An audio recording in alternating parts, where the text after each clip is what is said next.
Hai, hari Jumaat yang mulia. Diuji pula dengan tayar bocor. Kita DIY je, cocok-cocok. Kita pakai yang tu mesin, pump. Kita ada kit untuk tampal. Okey. Sementara kita tunggu dia full. Penuh dulu, penuh. Kenalah kita berselawat dulu kan. Allahumma salli salatan kamilatan wa sallim salaman tamman ala sayyidina Muhammadin alladhi tanhalu bihi al-uqadu وتنفرج به الكرب وتقضى به الهوائج وتنال به الرغائب وحسن الخواتيم ويستسقى الغمام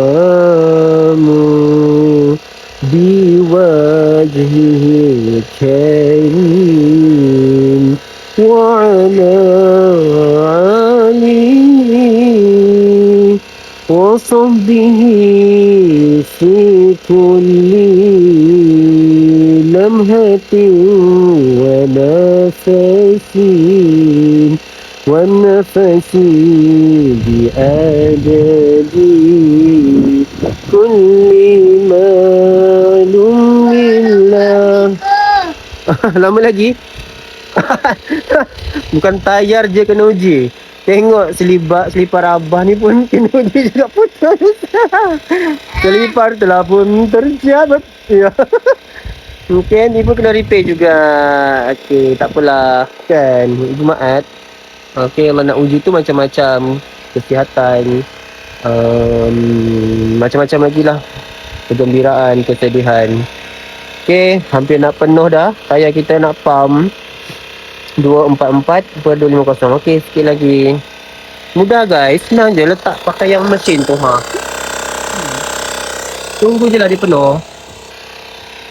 Bocor kena paku zinc tadi. Dah siap.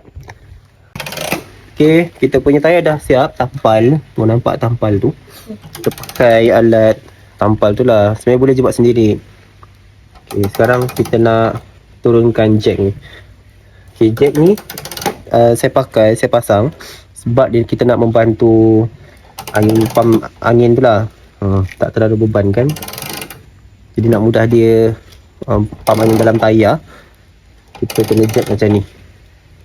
Tadi nak jack, nak pergi pusingkan tayar ni, nak pergi tengok dia punya kesan apa tadi, lubang bocor tu, skru. Tadi lupa nak ambil gambar ni, skru zinc.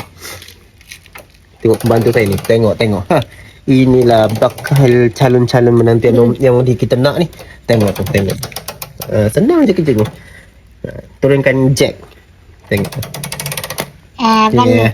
Kan. Tu. Laju. Nak sembang Jumaat, laju. Ya. Lagi. Laju.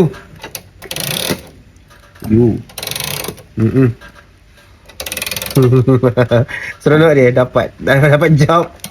Seronok dia dapat job. Budak lelaki memang suka macam ni. Kan Fayat kan? Cepat abang nak pergi sembahyang Jumaat. Okay, dah. Bye.